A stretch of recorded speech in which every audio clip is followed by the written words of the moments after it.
World War II was the predecessor to World War I, as you might have guessed by the names. It was one of the biggest wars ever recorded in history and had a catastrophic number of casualties in every nation that was involved. This war was started by the invasion of Poland on September 1st, 1939. However, there was much that occurred before the war that contributed to it. Much of what made the Germans, and more precisely Hitler, hunger for war was the way the Germans had been treated during the aftermath of World War I. The Germans were ultimately penalized for everything, getting a significant amount of their land taken from them, most of their military stripped, and they also had to pay a large sum of money to the opposition of the war. This treatment made Hitler and other Germans very angry. On top of that anger, the German economy was in shambles. This made it relatively easy for Hitler to take power. When he took power, an alliance was formed between fellow fascist nation Italy and their leader Mussolini. After taking much control of the surrounding area, the last straw was the invasion of Poland. But before the invasion, Hitler had to make sure that Russia was on their side instead of fighting on both fronts. While Hitler was taking power, Japan's isolationism was ending with the US pressuring them to trade. To find resources to power their nation and trade, they launched an invasion on Korea. Their Korea invasion then led to the invasion of China.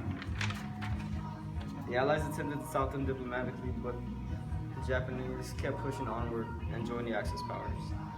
During the invasion of Poland, Germany took the west and Russia attacked from the east. This was the official start of World War II, the competitors being Germany, Japan, Italy, and Russia against Britain, France, and most of Western Europe.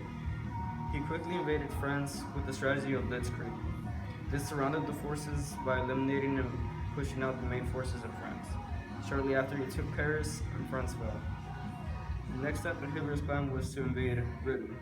He ordered the bombing of British cities and military bases before attempting to wipe out the military completely. However, during this attempt, the British managed to fight him off.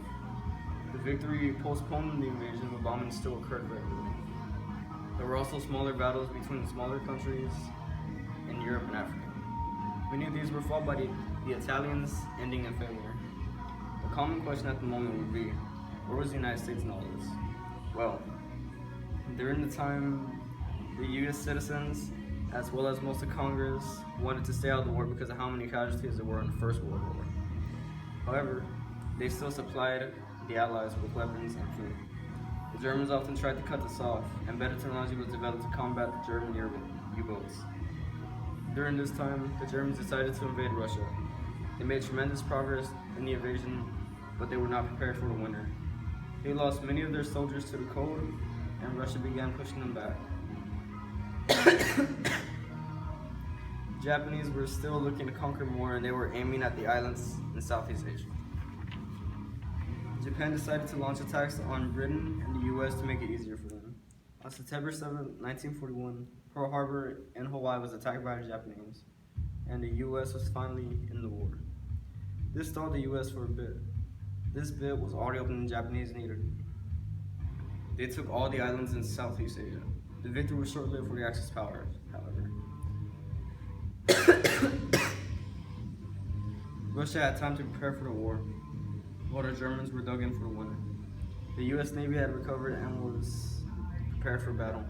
The British was also ready to take the offensive. In Russia, the Germans had gotten confident and figured the Russians were already weakened, so they did not send as much forces as before. This was a mistake. The Russians held out at Stalingrad and started pushing the Germans back. The Japanese had attempted to invade Midway, but the US was waiting for them and destroyed the Japanese Navy. A combined force of the US and British had taken over Africa.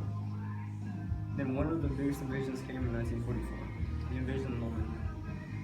Deception tactics helped it to be successful, and the Germans thought the invasion would be in a different part of Europe. With the success of the invasion, they wiped out nearly all the forces in France. The Allied powers began